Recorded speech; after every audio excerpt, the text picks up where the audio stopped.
Okay, had an awesome trip to Castelo Jorge in beautiful Lisbon. This was a fallen down house we saw, which was kind of nutty.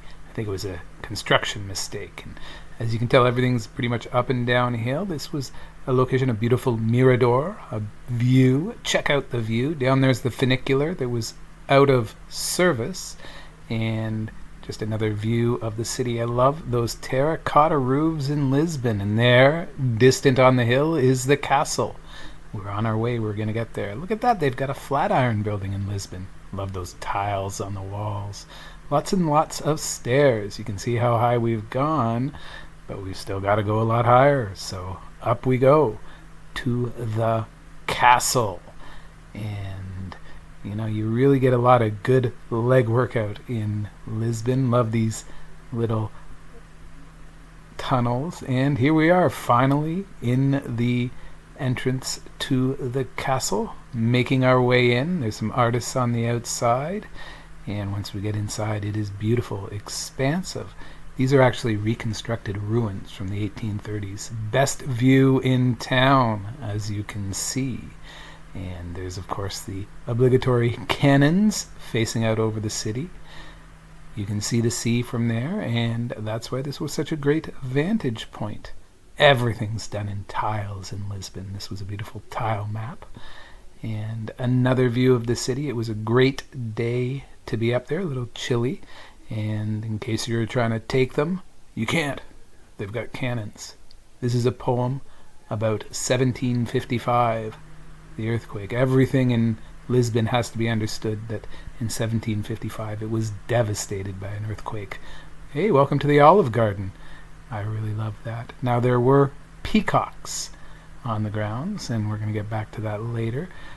This is a reconstructed wall. In the distance there, you can see the forge. I love shooting the city through the battlements. This is what it might look like if you were a warrior trying to fight people off. You get your little bow and arrow there, and more shots of the beautiful walls. You can walk all around inside the reconstructed castle. This is the forge. It looks like a helmet, doesn't it, with two eyes? But when you look inside the eyes, it's an oven, and that's kind of what it looks like on the inside. And looking back on the blacksmith's shop one more time, here we are, a nice view from the walls down into the main entrance area. And this is just some detail that shows you these were not solid bricks, or should I say not solid rocks, they're bricks. This was all redone. And this is a peahen, in case you didn't know. They don't have tails. This is a view of the area where they have the museum. And here's a peacock showing off his tail for the ladies and for us. They kind of be showing them off to each other. I took this shot from inside the museum looking out, and it's really beautiful. Here's some of the tile work they have in the museum. The museum really covers over 2,000 years of life on the site, and this is a really cool barrel roof.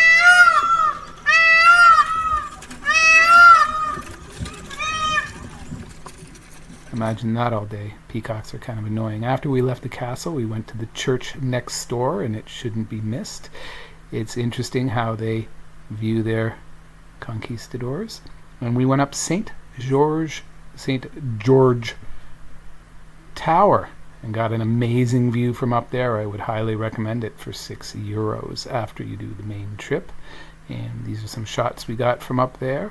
Love these old phone booths. They don't have phones in them anymore, but they're still cool to see. And there he is, the man himself, St. George. So we made our way back. This time we took an escalator, which was nice. And there you go, looking back from the mirador at the castle. And if you're wondering, yes, this is a must visit. All of Lisbon is a must visit, but you definitely have to hit up the castle and check out the views. Thanks for watching to the end. Peace.